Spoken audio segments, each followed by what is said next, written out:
Hello everybody and welcome to the second episode of my gameplay series for my Reaver Golem build. In the first episode we have set up a little bit of a progress here. We have 2 cities by now. I have given away a few turns here and there with improper decision making, and today we're going to go and attack Arcadia.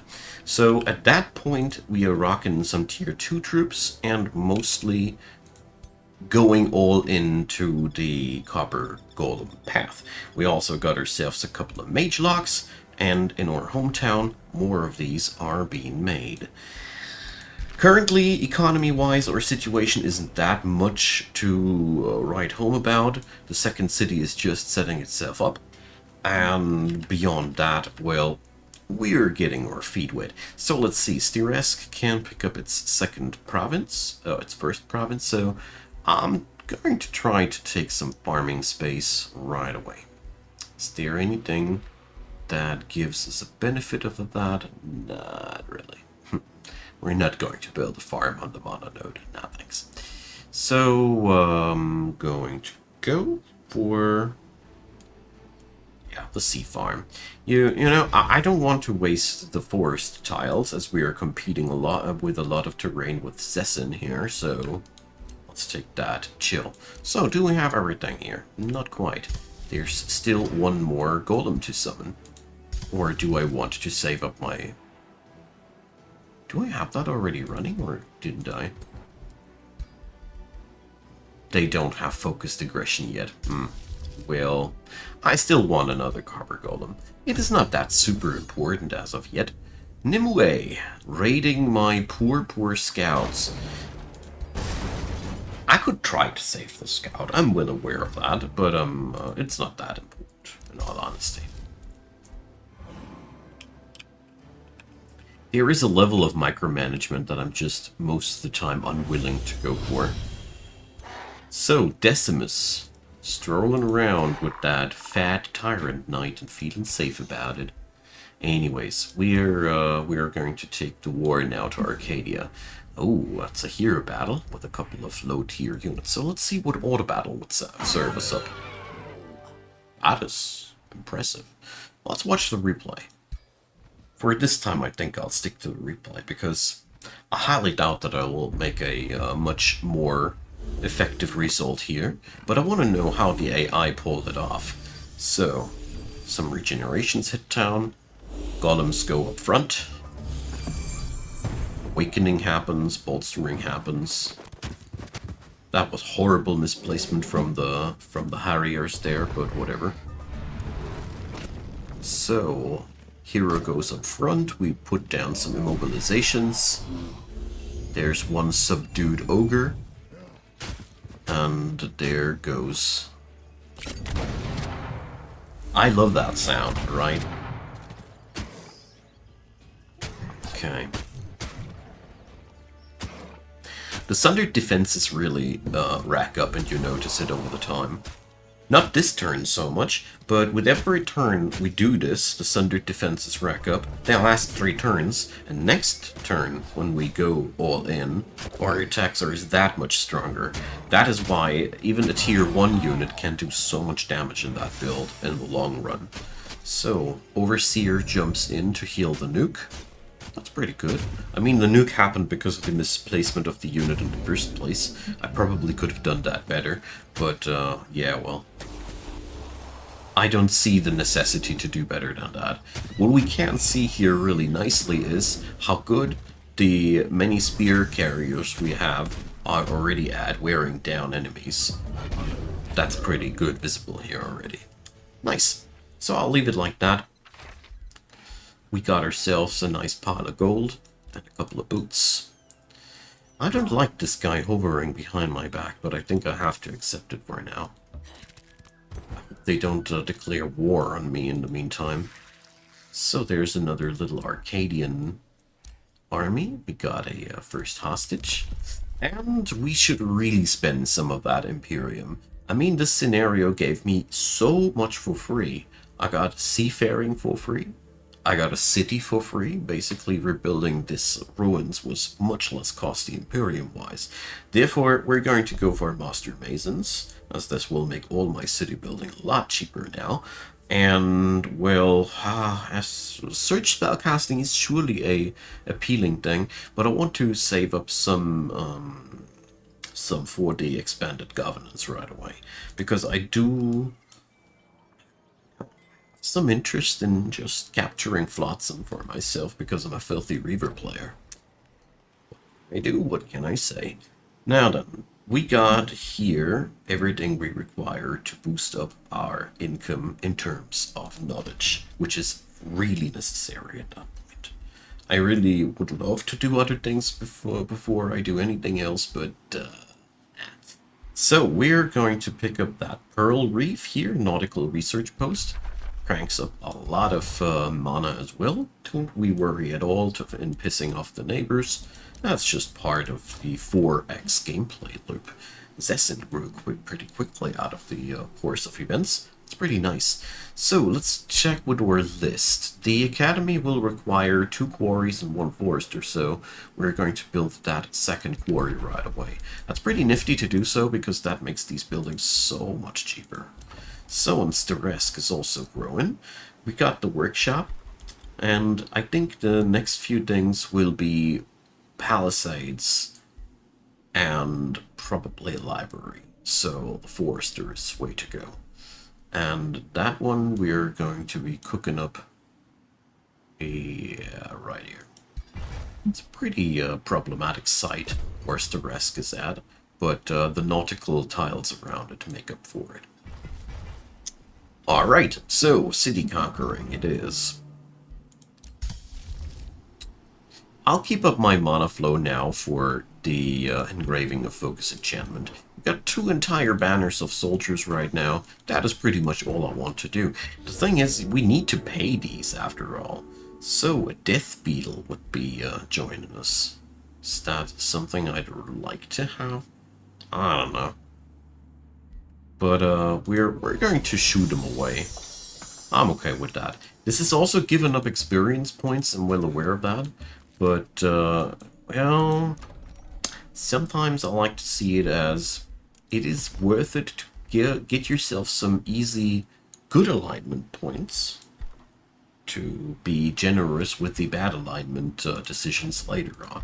It's just here I didn't give away much except for maybe 1 hero level, which is also valuable, but I think sometimes you get the idea.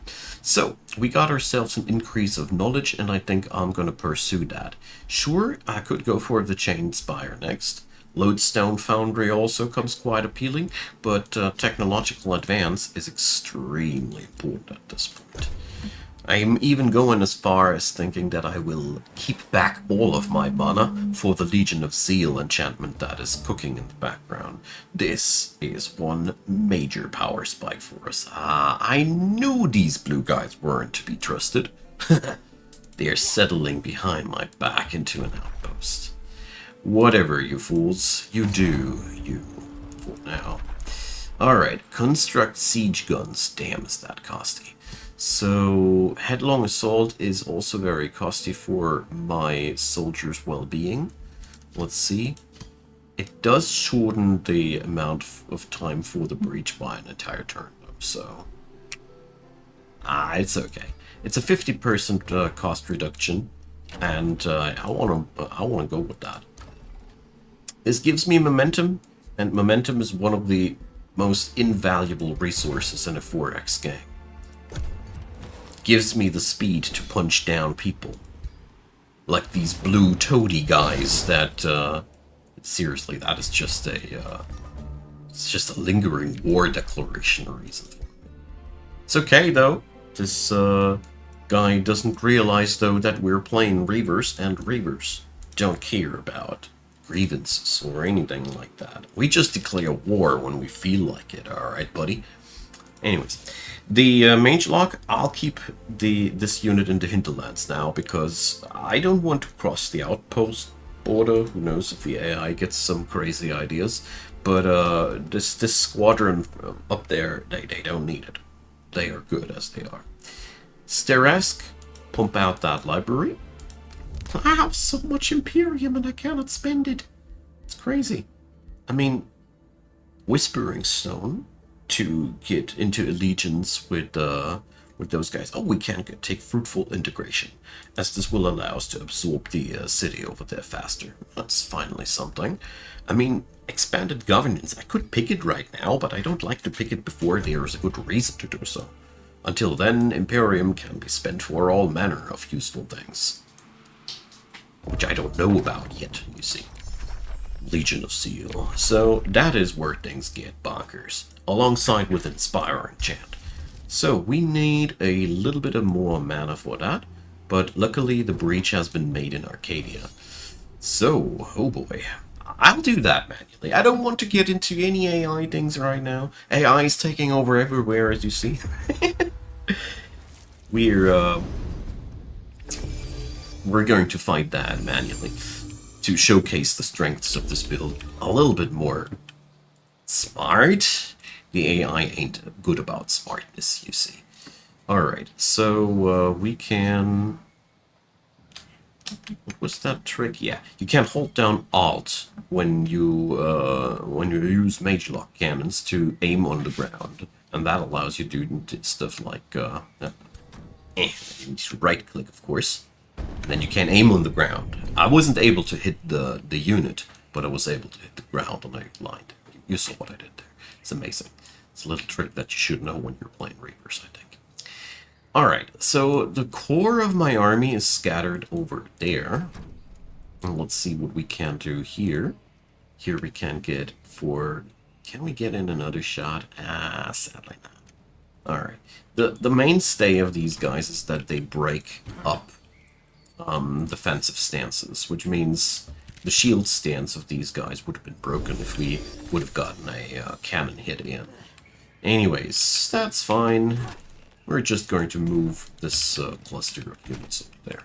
Next step, I can't overemphasize it enough. Check out what the enemy heroes have in their pocket. I've lost so many units by not doing so. So that's a Whirlwind Strike, a Mage Lock. Alright. Sometimes these heroes have some of the nastiest AoEs you could imagine. And yeah, it really, really got me into trouble in the past. Anyways, let's summon the undead. These summoning spells, they're so overpowered in my opinion. Still, even after all the nerfs. Let's put the Banshee in front of there. It is just so powerful to have a unit that you can just toss away if necessary. So what we're doing here is, let's see, I am going to go up front and see if I can net these guys. Wow, netted. So these guys, I can ignore them now for the remainder of the turn. They can't move, and therefore they don't they don't count. And that's a pretty powerful thing. So we're moving the cannon up front there. Let's see. Yeah, I'll take the shot. Here there was none of my personal troops in the vicinity, and therefore I had absolutely no shyness to try the shot. By the way, putting the shield unit here will give all of the troopers around there a bit of an extra resistance, in case you didn't know already. That's the real power of shield troops. So we're putting one spear in front of these dudes here, just to pin them down, just so they can't move without getting a retaliation. Owie! Alright. These mage locks, they hit like a truck. Yeah, looks like we're almost losing a squadron of golems here, but that is okay. These are expectable losses. Let's call it like that. Okay, so with the Banshee here, we can do some nice flanking action. Same goes for our polearms. The hero can't respond to the attacks because we're attacking from the rear. We do have a situation here at hand, though, with this poor unit of copper golems, so we probably need to do something about that. Oh yeah. Line shot! So, retaliation removed. This is another wonderful little nifty trick, as you see. So, yeah, no retaliation, no attacks of response. Therefore, we were able to walk away. Purging arrows, by the way, took away just the awakening buff. Purging arrows are amazing. Whoever said that the buff removal of these is not powerful enough once in the comment section was dead wrong about that. I had that argument a while ago. So, here we're putting the shield troop again in between. It has been a very, very unlikely and beneficial situation to have that stone spirit in my starting roster. Usually you don't have these, as this build doesn't facilitate them, but this time we've got lucky. Jeez, that mage lock dude is hitting like a truck. We need to pin him down so he can't do that. Problem is, this thing is just a one action thing, so we better patch up the little guy here. And let's see. I want to take down this guy. There we go. Battle mages never have the risk of friendly fire. This is something you should really, really use to your own advantage as much as you can. So, it would be amazing if we'd got a blinding shot on that guy, eh? So, but let's nuke the shield unit there. And take down the shield. There we go. That's quite a nasty there, gotta say. But here we go. Blindness didn't attach. Blindness would lower the chances of getting those mage-lock shots into my face by a lot. Yeah, well, didn't quite hit the guy. But you see here what heroes can do. Heroes are so much more powerful than regular units that they warp the entire battle around that. As you see, we barely made it out of this without losses. We made it out of there without losses, which is really cool. Let's get there for some more sundering defenses. But surely wasn't easy. But the cool part about this build is, it wouldn't have mattered at all to have lost one of those copper golems. It is really just the icing on the cake if you get to keep these troops alive. It's just not necessary, you see. Alright, we got all that, and we ain't got nothing to make this go faster, which is a shame, but whatever. We got ourselves a very powerful third city just like that. I love the strat. It's turn 20, and we got already, in a few turns, 3 cities. That is a good start in my book. Alright, Reavers can do. That's what I love about them, Reavers. They are just so good at getting into your face like that, especially with the Golem Swarm. The wonderful thing about all this is we had no risk in all this. This was a zero-risk operation. Nothing was risky about this at all. I love that. So, let's see. I want to go a little bit for some magey stuff. So, let's pick up Lightning Evoker. That's always fun. Support-wise, for the moment, we are pretty good off. Oh, I could get myself some cash influx by selling off hero remains. Sometimes that can be so freaking useful. And Zessen. Never let that unit production line run dry in your tier 2 cities if you don't have to. In a tier 1 city, the problem for this build is very simple.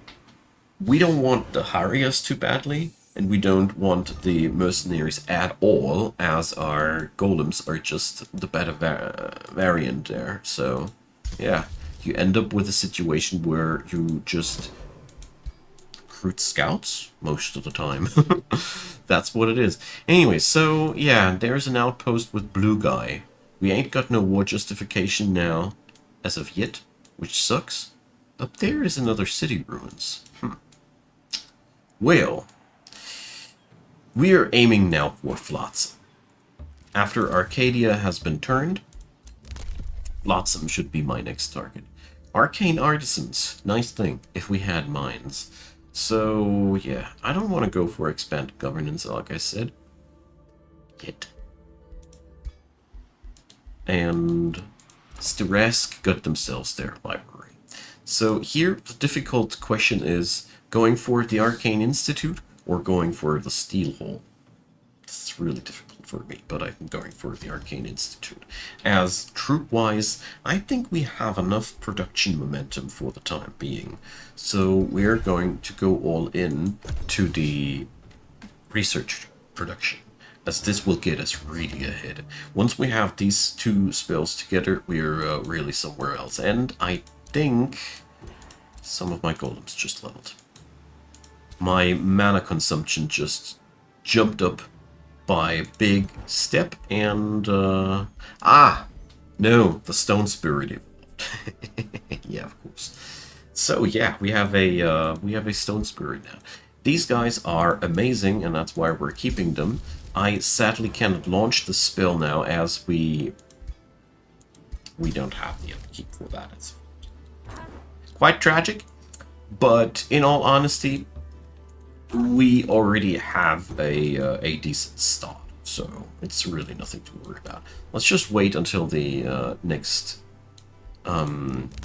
city has been acquired, and I think this will be making all the difference there.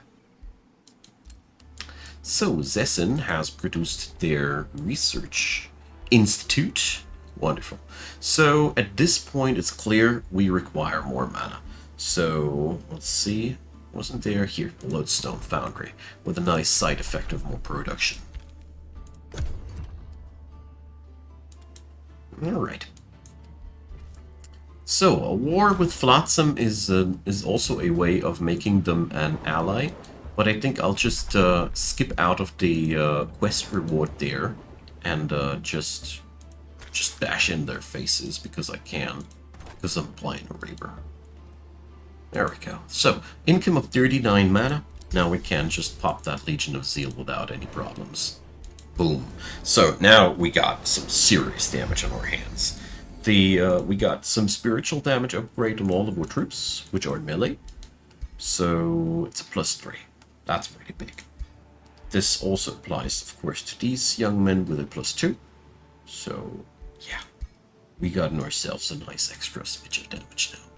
And we gotten ourselves also this Mage-Lock gentleman in there. But I think I have overlooked one big mistake in my assumptions. My troops need some rest. Dang. So, well, Arcadia does require a tavern very, very badly. As you see, the city stability, this really drains down your income quite severely. Don't underestimate it. It is really a pretty big thing. Now then, Gold Vein or Forester over there. I think I'm going to go for the Gold Vein. There we go. So, yeah, I'm pretty...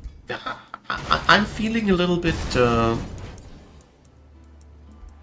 It's just not feeling like I have much room for myself. Alright, whatever. So... Am I seeing this right? Yeah, so the border between Flotsam and my empire is so short or so close that we can declare war on them and siege the city while these guys are chilling in my hometown. Nice. That's quite lucky. Anyways, so I don't like these too much, but if I have to choose any of them, I'll take Fanatical Workforce, as this allows us to speed up projects quite massively. Alright, it's time to declare war and siege you down. There we go. 5-turn siege. Curses. So, ugh. Well, alright. That makes it a 3-turn siege. That's okay for me. Alright, Steresk, you do require a second farming territory. I already know as much of that as that. Or the tavern.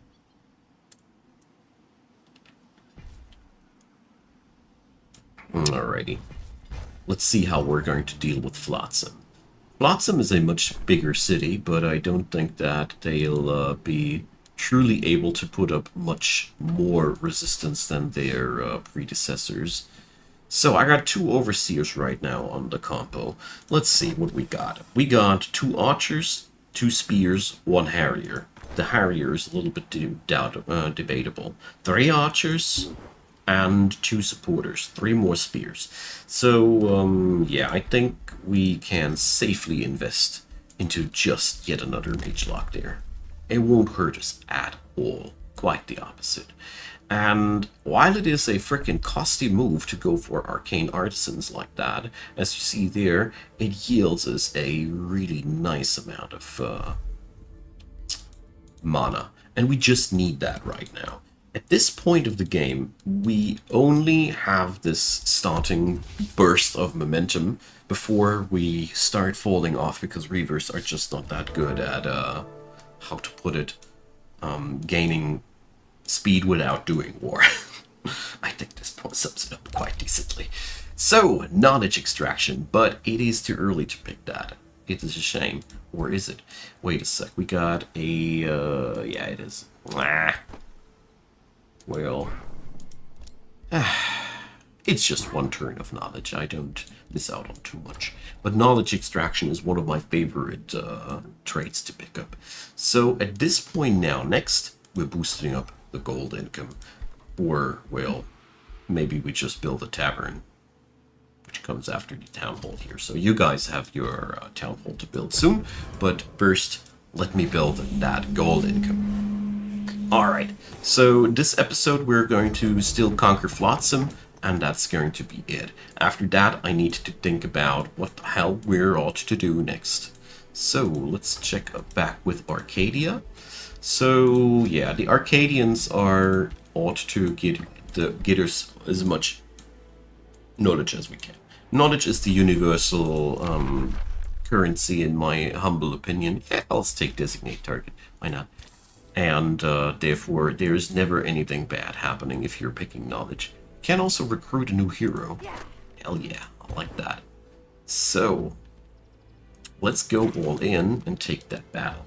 I mean, this is a really, really easy battle of sorts, as our enemies just decided to only station 1 squadron there, but as it is a hero battle, I again want to emphasize how much you need to take them serious here. Lightning evocation. And yeah, that's that. But here you see already 1 AoE nuke on the hero. I mean, it is not really anything to grow gray hair about, but you know what I'll say. There was once in the previous versions a setup where I encountered several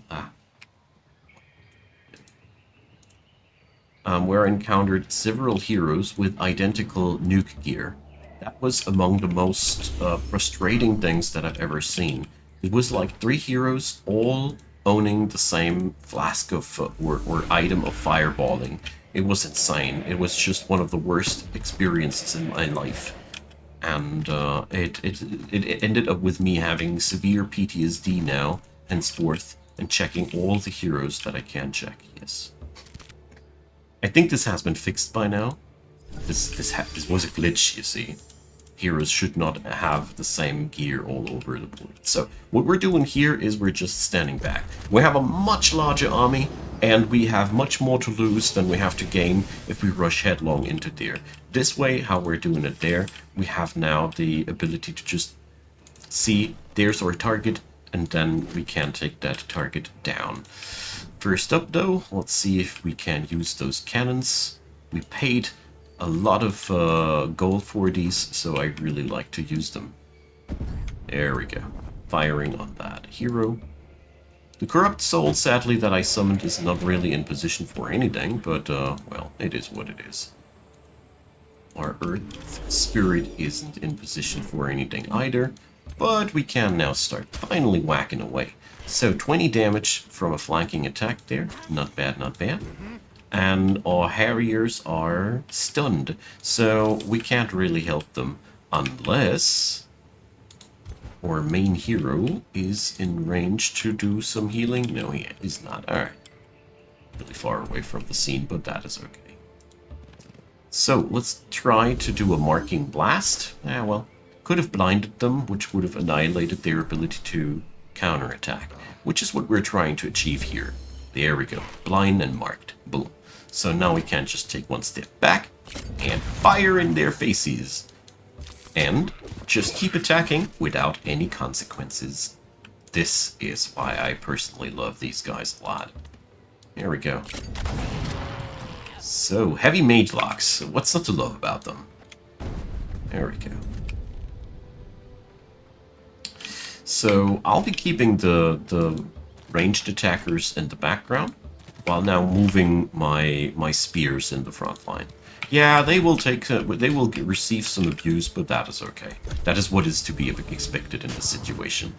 I'm also trying to keep the mana consumption on the down low, as this battle is not really worth my mana, and there's just so many things that I could do with that mana. I want to showcase here, though, how this tier 1 shock trooper, though, tore almost half the supporter here in two pieces.